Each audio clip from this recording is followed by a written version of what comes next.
Kinilala ng Bangsamoro government ang mga manggagawa sa pagdiriwang ng 124th Labor Day noong May 1, 2026 dahil sa kanilang mahalagang papel sa pagunlad ng rehiyon. Ang public service story sa report. Kinilala ng BARM government ang ambag, ang mga manggagawa sa pagpapaunlad ng ekonomiya at serbisyo publiko sa Bangsamoro Region.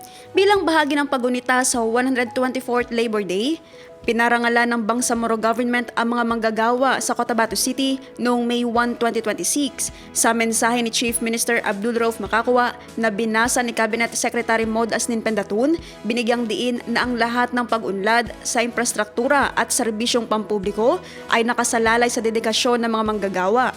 Ang mga manggagawa ay hindi lamang aniya bahagi ng pag-unlad, kundi sila ang pangunahing dahilan ng pag-unlad sa rehiyon. Binigyang diin din ng tungkulin ng pamahalaan na protektahan ang karapatan ng mga manggagawa at palawakin ang mga oportunidad sa kabuhayan. Ipinunto rin ng opisyal sa kanyang mensahe na ang gobyerno ay hindi lamang nagbibigay ng trabaho, kundi naghahanda rin sa mga tao upang manguna, umangkop at makipagsabayan sa ekonomiya.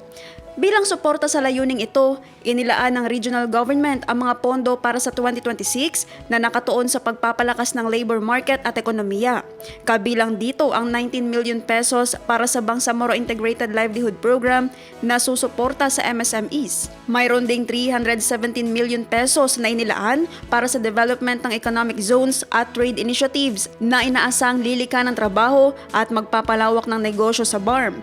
Dagdag pa rito, 2.5 billion ang inilaan para sa capital-intensive flagship projects na layuning maghatid ng malawakang economic activity at trabaho.